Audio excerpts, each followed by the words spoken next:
2030 সালের মধ্যে টেকসই উন্নয়নের লক্ষ্যমাত্রা পূরণের টার্গেট বাংলাদেশের। এ লক্ষ্যে 5 বছর মেয়াদী কৌশলগত কাঠামো নির্ধারণে রাজধানীর চীন-মৈত্রী সম্মেলন কেন্দ্রে অনুষ্ঠিত হল 3 দিনব্যাপী সম্মেলন। সমাপনী দিনে বক্তারা বলেন, এসডিজি সূচকে 169টি দেশের মধ্যে বাংলাদেশের অবস্থান 110।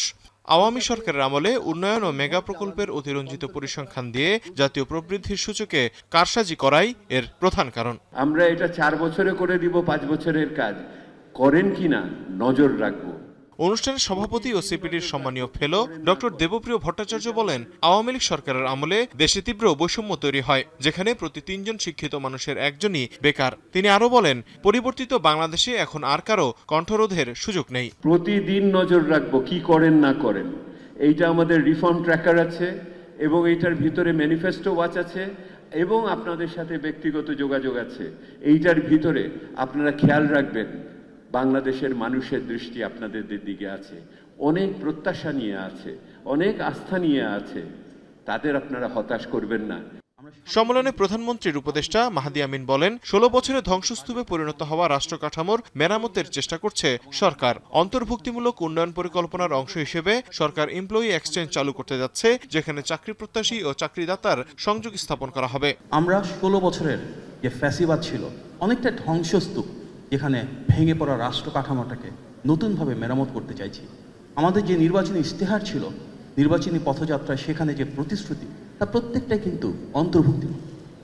অনুষ্ঠানে সমাজ কল্যাণমন্ত্রী বলেন, প্রতিবন্ধী নারী ও শিশুদের অধিকার রক্ষা, শিক্ষা, স্বাস্থ্য ও কর্মসংস্থান তৈরিতে কাজ করছে সরকার। যেন শুধু গুলশান বনানীর বাসিন্দারা নয়, যারা ফুটপাতে থাকে তারাও যেন এদেশকে নিজের মনে করে। আজকের এসডিজি নিয়ে এখনো 6 মাস পূরণ হয় নাই এই সরকারের, তার মাঝেই এসডিজি নিয়ে এবং প্রত্যেকটা বিষয় নিয়ে যে আলোচনা করা হয়েছে, এটার অর্থই হচ্ছে যে হাউ টু অ্যাচিভ এসডিজি।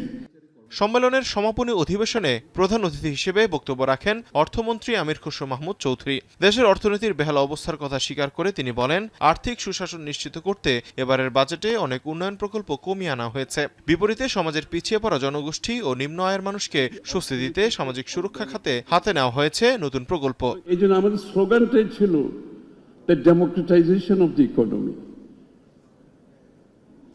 অর্থাৎ বাংলাদেশের প্রত্যেকটি মানুষ, প্রতিটি নাগরিক এই দেশের অর্থনৈতিক কর্মকাণ্ডে অংশগ্রহণ করার যে অধিকার রাখে, সেটাকে বাস্তবায়ন করা।